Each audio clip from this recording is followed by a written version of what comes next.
Police అమరవీరుల సంస్మరణ దినం సభలో ఏపీ సీఎం చంద్రబాబు మాట్లాడుతున్నారు. లైవ్ లో చూద్దాం. విరోచితంగా పోరాడి 10 మంది అమరులయ్యారు. వారిని స్మరించుకునేలా ప్రతి ఏటా అక్టోబర్ 21న పోలీస్ అమరవీరుల రోజుగా ఘనంగా జరుపుకుంటున్నాం. వారి త్యాగాలను బలిదానాలను గుర్తు చేసుకుంటూ మనం అందరం కూడా స్ఫూర్తిని పొందుతున్నాం. ఈ సంవత్సరం దేశవ్యాప్తంగా విధి నిర్వహణలో 192 మంది పోలీసులు అమరులయ్యారు. వీరికి నివాళులర్పిస్తున్నాను. వారి ఆత్మకు శాంతి కలగాలని భగవంతుణ్ణి ప్రార్థిస్తున్నాను.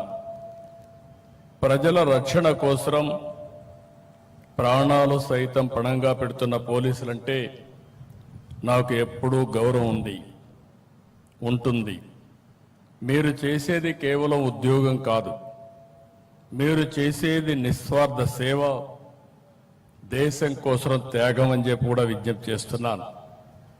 లా అండ్ ఆర్డర్, అభివృద్ధి, సమిక్షేమం, ఉపాధి, ఉద్యోగ అవకాశాలు, సుఖ సంతోషాలు, ప్రజలకు భద్రత, ఇవన్నీ కూడా ఒకదానిపైన ఒకటి ముడిపడి ఉన్న అంశాలు. సమాజంలో అలజడులుంటే పెట్టుబడులు రావు. అందుకే నేను ఎప్పుడూ లా అండ్ ఆర్డర్ పైన ఖచ్చితంగా ఉంటాను.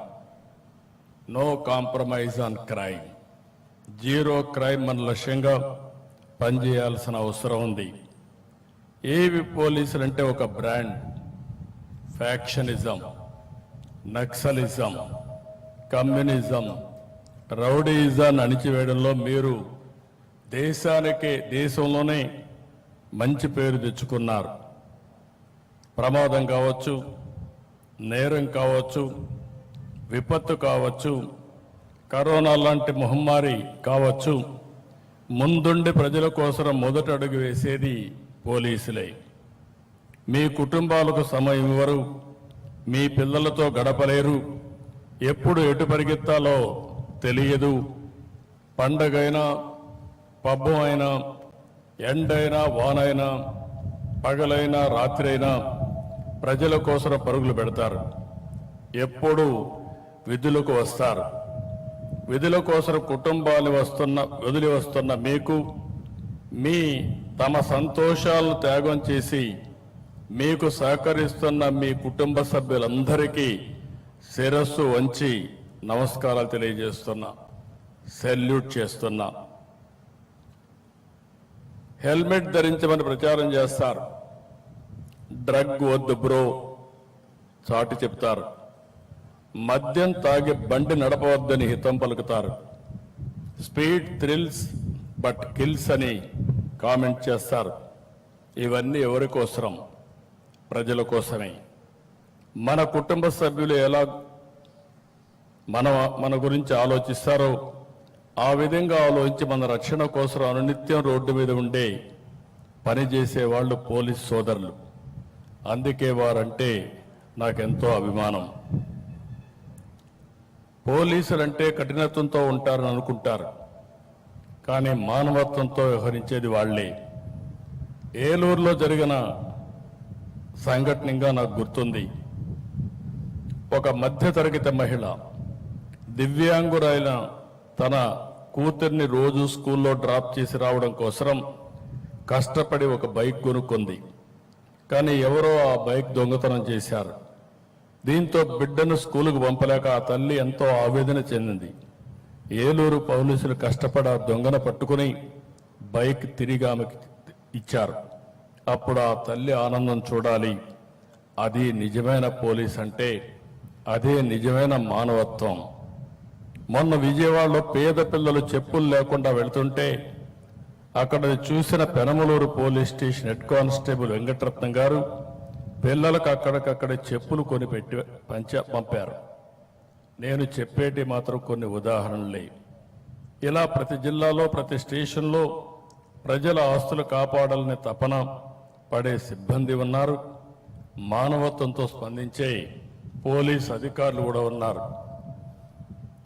నేడు నేరాల తీరు మారుతా ఉంది. క్రిమినల్స్ బాగా అప్డేట్ అవుతున్నారు. మరి వారి ఆట కట్టించాలంటే మీలో మరింత అప్డేట్ వర్షన్ ఉండాలి. అందుకే సాంకేతికంగా పోలీస్ శాఖను బలోపేతం చేస్తున్నాం. సైబర్ నేరాలు, వైట్ కాలర్ నేరాలు పెరిగాయి. సీసీటీవీ కెమెరాలు, డ్రోన్లు, ఫోన్ సిగ్నళ్లు, గూగుల్ టేక్అవుట్స్ ఇలా టెక్నాలజీని విస్తృతంగా ఉపయోగించుకోవాల్సిన అవసరం ఉంది. అప్పుడు ఎటువంటి నేరస్తుడైనా ఈజీగా పట్టుకునే అవకాశం ఉంటుంది. రాష్ట్రంలో ప్రతి 55 కిలోమీటర్లకు ఒక సీసీటీవీ కెమెరా ఏర్పాటు చేస్తున్నాం. ఇది పోలీస్ యంత్రాంగానికి మూడో కన్నులా పనిచేస్తుంది. ఎవరు ఎక్కడ ఏ తప్పు చేసినా రికార్డుగా పట్టుకునే అవకాశం వస్తుంది. టెక్నాలజీకి అనుగుణంగా శిక్షణ, ఆధునాతన పోలీస్ స్టేషన్లు, ఈగల్, శక్తి బృందాల ఏర్పాటుతో రాష్ట్ర పోలీసు వ్యవస్థ ఆదర్శంగా నిలిచింది. డ్రగ్స్, గంజాయి పంటను గుర్తించి ధ్వంసం చేస్తున్నారు. స్మగ్లింగ్ని అరికడుతున్నారు. అడవుల్లో డ్రోన్లు ఎగరేసి ఎర్ర చందనం దొంగలను కట్టడి చేస్తున్నారు. ఈ విషయంలో మిమ్మల్ని అందరినీ అభినందిస్తున్నా. ఈ ప్రిమిసెస్ చూస్తే నేను దగ్గర 16 సంవత్సరాలుగా ఈ ఫంక్షన్కి వస్తున్నాను. ఒకప్పుడు గోషా మహల్కి వెళ్ళేవాళ్ళం. ఈరోజు ఈ ప్రిమిసెస్కి నేను వస్తున్నాను. నేను ఆ రోజు ముఖ్యమంత్రి అవుతానే ఆలోచించింది, ఎక్కడ పోలీస్ డీజీపీ ఆఫీస్ ఉండాలి, అన్నీ ఉండాలని ఆలోచిస్తే నాకు ఆ రోజు కనపడినటువంటి ఏకైక ప్రదేశం ఈ సుందరమైన ప్రదేశం. ఒక పక్క అడవులు, ఒక పక్క నేషనల్ హైవే, అటు విజయవాడ గుంటూరుకు మెయిన్ హైవే కింద ఆ రోజు ఆలోచిస్తే ఈరోజు భారతదేశంలో ఎక్కడా లేనటువంటి బ్రహ్మాండమైన ఆఫీసు ఈరోజు మనకుందంటే దీనికి నేను గర్వపడుతున్నా. పోయినసారి వచ్చినప్పుడు చూశాను, ఇక్కడ మెమోరియల్ తాత్కాలికంగా ఉంది. ఆ రోజు డీజీ గారికి చెప్పాం, ఈరోజు శాశ్వతమైన మెమోరియల్ తయారు చేసి ప్రతి సంవత్సరం నివాళులర్పిస్తున్నామంటే నాకెంతో గర్వకారణంగా ఉంది. ఈరోజు పోలీసులందరికీ ఒకటే విజ్ఞప్తి చేస్తున్నాం, విజిబుల్ పోలీసింగ్ ఉండాలి, ఇన్విజిబుల్ పోలీస్ ఉండాలి. ఎప్పుడు కూడా సమర్థవంతంగా మనం పనిచేయాలంటే మనం కూడా ఎక్కడికక్కడ లేటెస్ట్ టెక్నాలజీ కానీ, ప్రజల మూడ్ కానీ,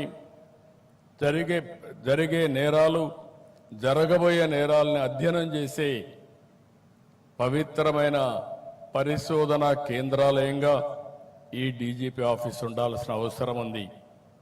మనుషుల్లో యాస్పిరేషన్స్ పెరుగుతున్నాయి. టెక్నాలజీ రోజు రోజుకు బ్రేక్ త్రూస్ వస్తున్నాయి. మనకంటే క్రిమినల్స్ అందరూ కూడా ఎప్పటికప్పుడు అప్డేట్ చేసుకుని, నేరస్తులు కూడా ఈరోజు మీరు చూస్తే చాలా వరకు ఇంటెలిజెంట్ క్రైమ్స్ చేసే పరిస్థితికి వస్తున్నారు. అలాంటి క్రైమ్స్ చేసినప్పుడు వాళ్ళకంటే మనం ఒక అడుగు ముందుంటే తప్ప వాళ్ళని కట్టడి చేయలేమని చెప్పి కూడా నేను మీకు తెలియజేస్తున్నా. ఒకప్పుడు మీరు చూస్తే సిద్ధాంతాల పరంగా ముందుకు పోయేవారు, అదే నక్సలిజం. కొంతమంది స్వార్థం కోసం కమ్యూనలిజం చేసేవారు, ఎక్కడికక్కడ కులాల మధ్య, మతాల మధ్య రెచ్చగొట్టేవారు.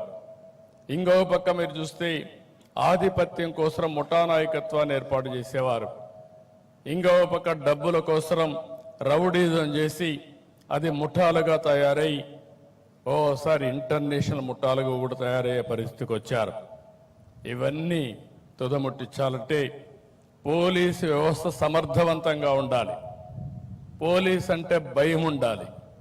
ఎక్కడికక్కడ ఒక డెమాన్స్ట్రేటివ్గా మనం యాక్ట్ చేయగలిగితే దానిపైన నేరాలు ఆటోమేటిక్గా తగ్గే పరిస్థితి వస్తాయి. అట్లా కాకుండా మనం లీనియంట్గా ఉంటే దానివల్ల ప్రతి ఒక్కరు ఆసరాగా తీసుకొని ఒక నేరమే కాదు నేరాల మయం చేసే పరిస్థితి వస్తుందని చెప్పి కూడా నేను మీకు తెలియజేస్తున్నా. ఇటీవల కాలంలో మనం చూస్తున్నాం, నా అనుభవంతో చెప్తున్నాం, 45 రాజకీయాలు, 48 సంవత్సరాలు, రేపు 28కి మొట్టమొదటి ఎమ్మెల్యేగా అయిన తర్వాత సుదీర్ఘమైనటువంటి రాజకీయ జీవితంలో అనేక సమస్యలు చూశాను. నేను మొదటి నుంచి కూడా ఒకటే ఆలోచిస్తున్నాను. Law and order utmost important. నిన్న గూగుల్ పెట్టుబడులు $15 బిలియన్ ఆంధ్రప్రదేశ్కి వచ్చిందంటే, వైజాగ్ వచ్చిందంటే వారికి ఒక నమ్మకం. ఈ రాష్ట్రంలో లా అండ్ ఆర్డర్ ఉంటుంది, ఈ రాష్ట్రంలో అభివృద్ధి జరుగుతుంది, వారు పెట్టే పెట్టుబడులకు సేఫ్టీ ఉంటుందనే ఉద్దేశంతో అతిపెద్ద పెట్టుబడి ఆర్థిక సంస్కరణలు వచ్చిన తర్వాత మొట్టమొదటిసారిగా $15 billion data centre, artificial intelligence ఖర్చు పెట్టే పరిస్థితికి వస్తున్నారు. ఇది ప్రపంచానికే ఒక హబ్బుగా తయారవుతుంది. ఒకప్పుడు హైదరాబాద్లో హైటెక్ సిటీ, ఐటీతో ప్రారంభించిన నేను ఈరోజు ఆర్టిఫిషియల్ ఇంటెలిజెన్స్, అదే మరిగా డేటా సెంటర్తో గూగుల్తో విశాఖపట్నం ముందుకు పోయే పరిస్థితి వచ్చింది. ఇవన్నీ ఒక ఎత్తు అయితే, సమాజంలో అశాంతి సృష్టించడానికి కొన్ని రాజకీయ ముసుగులో కూడా కొత్త కొత్త నేరాలు చేసే పరిస్థితికి వస్తున్నారు. నాకెప్పుడూ భయం లేదు. మీ అందరికీ తెలుసు, మీరందరూ త్యాగాలు చేస్తున్నారు. మీరు చేసిన త్యాగాల్లో ముందున్న వ్యక్తి నేను. నా మీద నేను ఎప్పుడు కూడా ఎవరిని కూడా నా జీవితంలో ఎప్పుడు కేసు కూడా పెట్టించుకోలేదు. కానీ రాష్ట్రంలో లా అండ్ ఆర్డర్ మెయింటైన్ చేయాలి, ప్రజలకు భద్రత కల్పించాలి, ఎట్టి పరిస్థితుల్లో ఉపేక్షించకూడదని రాజీ లేని పోరాటం చేశాను. దాని ఫలితమే 2023లో నా మీద 23 క్లేమోర్ మైన్స్ బ్లాస్ట్ చేసే పరిస్థితికి వచ్చారు. అయినా కూడా నేను భయపడలేదు. ప్రాణమని